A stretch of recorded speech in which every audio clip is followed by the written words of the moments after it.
কথায় কিছু হবে না, এই তালিকাটা দিতে হবে। মাননীয় চেয়ারম্যান মহোদয়কে এই তালিকাটা দিতে হবে 24 ঘন্টার মধ্যে। এই বিষয়ে আলোচনা হয়েছেন, উনি নোট করলেন।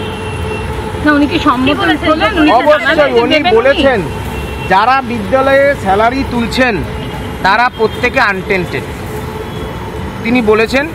তাকে ডেকে আপনারা প্রেস কনফারেন্স করতে পারেন। 7 তারিখ তো পরীক্ষা, হাতে তো সময় বেশি নেই। 7 তারিখে আমরা বলছি, যেহেতু মহামান্য হাইকোর্টের নির্দেশে আসছি, বারবার বলছি,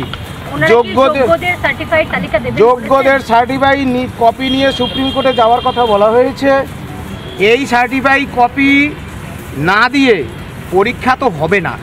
আমাদের পরিষ্কার বক্তব্য, আমরা ভুক্তভোগী শিক্ষক বা শিক্ষাকর্মী, আমাদেরকে খেপিয়ে আগামী 7 তারিখ যদি পরীক্ষা নেয় রাজ্য সরকার, তার পরিণাম হবে ভয়াবহ।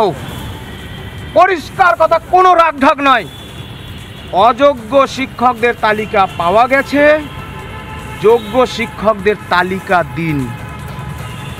আপনারা, আমরা, রাজ্য সরকার বিধানসভায় জরুরি অধিবেশন আনুক, সমস্ত রাজনৈতিক দল মিলেমিশে এই জরুরি অবস্থার মোকাবিলা করুক।